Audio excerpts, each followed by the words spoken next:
Most of you can probably remember exactly where you were and what you were doing on that fateful September day in 2001. At obviously a very disturbing live shot there. That is the World Trade Center. The tragic stories of that day, like the final phone calls from those trapped in the towers, the passengers on the hijacked planes, and the firefighters who rushed in to save lives but never made it back, are seared into our collective memory. So many stories captured the tragic loss of that day. But there's one story you might not have heard before. Although there's little footage of the incident, many eyewitnesses saw it unfold. Today, we're going to talk about the man who attempted to climb his way down the Twin Towers. At approximately 8:46 a.m., a loud boom shook the city. The North Tower was on fire, burning with a gaping hole going through it.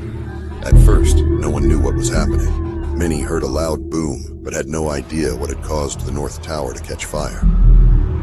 15 minutes later, as suspicions of an accident or natural disaster arose, their worst fears were confirmed, and the truly horrifying reality was revealed, captured for the world to see.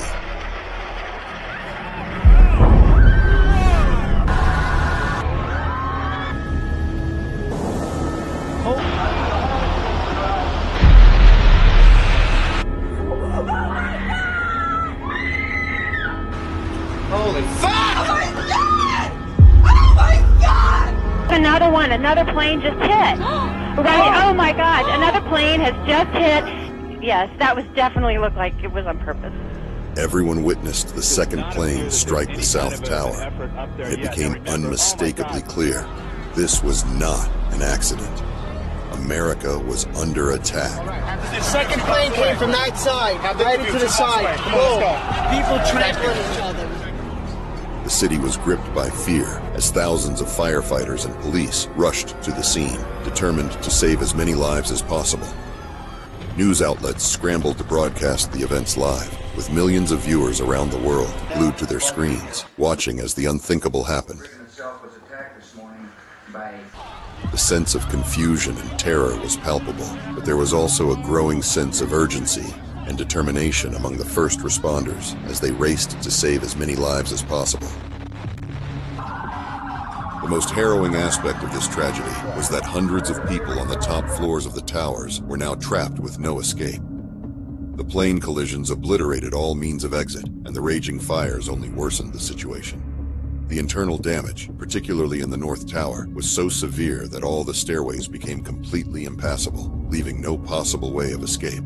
On top of that, many were not only stranded above the impact zones, but also confined within their offices, with their only way out being the shattered windows. Hundreds of people gathered by these broken windows in desperate groups as smoke filled their offices, making it harder and harder to breathe. We're on the floor and we can't breathe. And it's very, very, very hot. Is it all the lights still on? The lights are on, but it's very hot. Ma'am. Very hot. We're all the way on the other side of Liberty. And it's very... As time passed, the situation grew dire for those still trapped inside. The spreading fires crept closer to the victims huddled by the windows, forcing them to face an agonizing decision.